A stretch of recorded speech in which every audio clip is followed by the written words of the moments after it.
السلام عليكم ورحمة الله وبركاته. الحمد لله رب العالمين.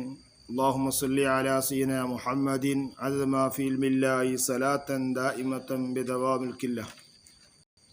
ഏറ്റവും സ്നേഹവും ബഹുമാനം നിറഞ്ഞ മുഅ്മിനീങ്ങളെ, ഇന്ന് നിങ്ങളോട് സംസാരിക്കാൻ പോകുന്നത് ചില പള്ളികളിലെല്ലാം ജുമാക്ക് മുമ്പ് എന്ന് പറഞ്ഞാൽ മിമ്പറിൽ ഖുതുബ ഓതാൻ വേണ്ടി ഇമാമുകൾ വരുന്നതിന് മുമ്പ് തറപ്രസംഗം എന്ന് പറയും. തറപ്രസംഗം നടത്തുന്നതിനെ സംബന്ധിച്ച് അതിൻ്റെ നിയമം, അതിൻ്റെ വ്യവസ്ഥ എന്താണ്? നമ്മുടെ മതവിനെ സംബന്ധിച്ചിടത്തോളം ഈ തറപ്രസംഗം എന്നുള്ളത് അതിനെ സംബന്ധിച്ച് നാം പഠിക്കേണ്ടതുണ്ട്. തറപ്രസംഗം ഒരു പണ്ഡിതന്മാരും നല്ലതാണ് എന്ന് പറഞ്ഞതായി നമ്മൾ കേട്ടിട്ടില്ല. കേരളത്തിലുള്ള വലിയ മഹാന്മാരായ പണ്ഡിതന്മാർ, ലോകപ്രസിദ്ധ പണ്ഡിതന്മാർ, മഹാനായ ശംസുൽ കെ അബൂബക്കർ മുസ്ലിയാർ, ഇന്ന് ജീവിച്ചിരിക്കുന്ന മഹാനായ സുൽത്താനുൽ ഉലമ ശൈഖുന എ.പി. ഉസ്താദ്, ബഹുമാനപ്പെട്ട ജിഫ്രി മുത്തുക്കോയത്തങ്ങൾ തുടങ്ങിയ സമസ്ത വലിയ മഹാന്മാർ, അവരാരും തറപ്രസംഗം നല്ലതാണെന്ന് പറഞ്ഞതായി കേട്ടിട്ടില്ല. അവരെല്ലാവരും തറപ്രസംഗം എന്നുള്ളത് അത് തെറ്റാണ്, പാടില്ലാത്തതാണ്, ഖിലാഫാട്, കറാഹത്താട് വരെ ബഹുമാനപ്പെട്ട സംസുലമ ഫത്വ കൊടുത്തിട്ടുണ്ട്. എന്തുകൊണ്ടാണ് തറപ്രസംഗം പാടില്ല എന്ന് പണ്ഡിത സഭ പറയാൻ, സമസ്തയുടെ ആലിമീങ്ങൾ പറയാൻ കാരണം? ആ തറപ്രസംഗത്തിന് മുമ്പ് ആ സമയത്ത് വന്ന ആളുകളെല്ലാം, ജുമയ്ക്ക് വന്ന ആളുകൾ അവർക്ക് ചെല്ലണം, അവർ ഖുർആൻ ഓതണം, അവർ അൽ കഹ്ഫ് സൂറത്ത് ഓതണം, അവർ സലാത്ത്, മറ്റുള്ള അവിടെ ദുആകൾ അവർ സ്വയമായി ഓരോരുത്തരും താൻ ചെയ്തു പോയ തെറ്റുകൾ വെച്ചുകൊണ്ട് ദുആരക്കുന്ന സമയം, അവർ ഖുർആൻ ഓതുന്ന സമയം, അവർ അല്ലാഹുവിലേക്ക് എതിച്ചു മടങ്ങേണ്ട ദിക്റും സലാത്തും അതുപോലെ തന്നെ ഖുർആനും സലാത്തുമായി പോകേണ്ട സമയം, അൽ കഹ്ഫ് സൂറത്ത് ഓതേണ്ട സമയമൊക്കെ ഇല്ലായ്മ ചെയ്തുകൊണ്ട് ഒരു അമൽ അവരെ പറയല്ല, അവിടെ പ്രസംഗം നടത്തുക എന്നുള്ളത് അത് ശരിയല്ല. അത് വളരെ വ്യക്തമായി ഒരുപാട് വിഷയങ്ങൾ പറയുന്നുണ്ട്. മഹാനായ ഉമർ റളിയല്ലാഹുവിനെ തന്നെ അതിനെ സംബന്ധിച്ച് പറയുന്നുണ്ട്, പാടില്ല എന്ന്. ഷാഫി മദ്ഹബിൽ വലിയ പണ്ഡിതനാണ്, ഇവിടുത്തെ പണ്ഡിതന്മാരിൽപ്പെട്ട ഒരു മഹാനാണ് ഇമാം നബിയുല്ലാഹു അൻഹു മുസ്ലിമിൽ അത് പറയുന്നുണ്ട്. അവർ പറയുന്നു, അന്ന റസൂലുള്ളാഹി സ്വല്ലല്ലാഹു അലൈഹി വസല്ലം അൻ തഅല്ലുഖി ഖബ്ല സ്വലാത്തി യൗമുൽ ജുമുഅ. വളരെ വ്യക്തമായി അല്ലാഹുവിൻ്റെ റസൂൽ ജുമാസ്കാരത്തിന് മുമ്പ് പള്ളിയിൽ ഹൽക്ക ഉണ്ടാക്കുന്നത്, പ്രസംഗിക്കുന്നത്, വഅദ് പറയുന്നത് അത് നബി സല്ലല്ലാഹു അലൈഹി വസല്ലം നിരോധിച്ചിരിക്കുന്നു. ആകയാൽ ഖുതുബയ്ക്ക് മുമ്പ് പ്രസംഗിക്കൽ പാടില്ല എന്നാണ് ഈ ഹദീസ് കൊണ്ട് പറയുന്നത്. ജുമാ ദിവസത്തിൽ നിസ്കരിക്കുന്നതിന് മുമ്പ്, ജുമാ ഖുതുബ ഓതുന്നതിന് മുമ്പ് ഒരു തറപ്രസംഗം എന്നുള്ളത് അത് പാടില്ല. കാരണം എന്തുകൊണ്ടാണ്?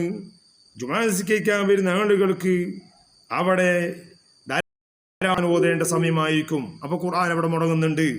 അവർ ദിക്ർ ചൊല്ലേണ്ട സമയമാണ്, അത് മുടങ്ങുന്നുണ്ട്. അവർ സലാത്ത് ചൊല്ലുന്നത് മുടങ്ങുന്നുണ്ട്. ആകയാൽ അത് തെറ്റാണ്, അത് പാടില്ല, നിരോധിച്ചിട്ടുണ്ട് എന്നാണ് അവിടെ പറയുന്നത്.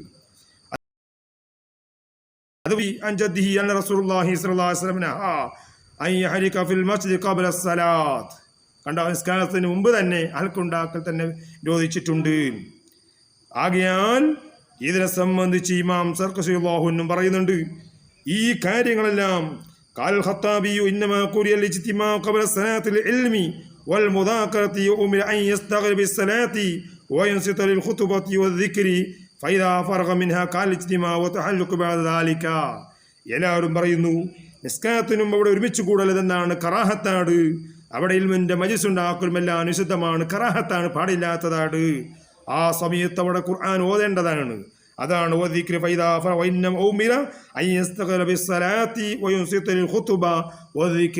ഖുർആൻ ഓതല്, ദിക്ർ, ഇതൊക്കെയാണ്. ഇതിന് മുമ്പ് ഖുതുബ പാടില്ല എന്ന് ഇവിടെ പറയുന്നുണ്ട്. അതുപോലെ തന്നെയാണ് സർഖസി റളിയല്ലാഹു അൻഹു പറയുന്നുണ്ട്,